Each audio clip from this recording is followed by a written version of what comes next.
საქართველოს და ევროკავშირის ურთიერთობაში სწორედ ბრიუსელი არის, ვინც ირჩევს კონფრონტაციის და არა დიალოგის გზას. ბრიუსელმა დიალოგს ამჯერადაც საქართველოს ხელისუფლებასთან კონფრონტაციაში შესვლა არჩია. ევრობიუროკრატები კვლავ საქართველოს დემოკრატიულ უკუსლაზე საუბრობენ. ქვეყნის ხელისუფლებას ოპოზიციასთან კონსტრუქციული დიალოგისკენ მოუწოდებენ და რეფორმებს ითხოვენ. ქართველი ხალხისთვის ჩემი გზავნილი ძალიან ნათელია. თქვენ ეკუთვნით ევროპულ ოჯახს, მაგრამ მთავრობამ უნდა იმოქმედოს საჭირო რეფორმებზე.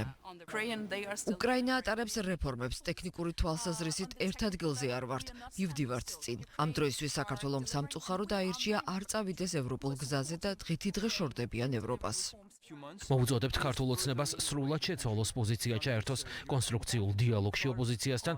ეს არის ერთადერთი გზა, რომ ქვეყანა დაუბრუნდეს ევროკავშირში წევრობის მისწრაფებას, სხვაგვარად პროცესი გაყინული დარჩება. ევროკავშირის საბჭომ უვიზო მიმოსვლის შეჩერების განახლებული წესები უკვე დაამტკიცა.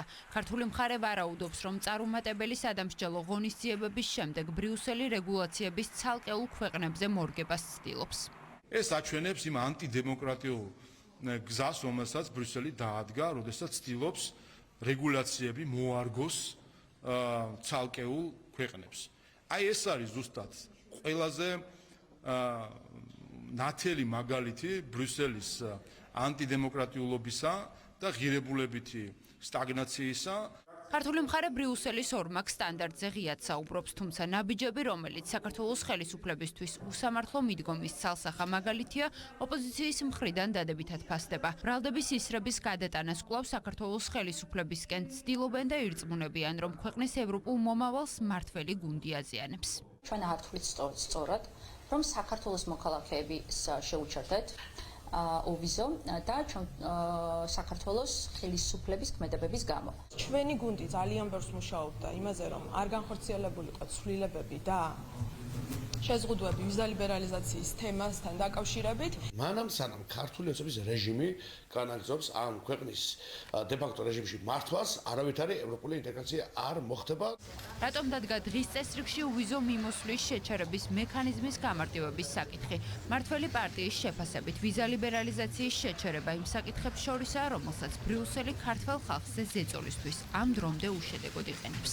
უვიზო მიმოსვლის საკითხიც საქართველოსთან მიმართებაში გამოიყენება ინსტრუმენტად, ძალიან ხშირად შანტაჟის ინსტრუმენტად და რამდენად გამოიყენებს ბრიუსელი ვიზა ლიბერალიზაციის ინსტრუმენტს საქართველების საქართველოს მოქალაქეების დასჯის ინსტრუმენტად, ეს რა თქმა უნდა ბრიუსელის საქმე არის. გრძელდება შანტაჟი, გრძელდება მუქარა. ეს შემოტევებით ზუსტად არის გაგრძელება იმ რიტორიკის, რაც საქართველოსთან დაკავშირებით ხდება ბოლო წლების განმავლობაში. ყველა ის მიღებული მისაღები გადაწყვეტილება თუ სურვილი, რომელიც ევრობიუროკრატიიდან მომდინარეობს, არის ქართულ ხალხზე ზეწოლის, ძალმომრეობის და შანტაჟის მექანიზმი.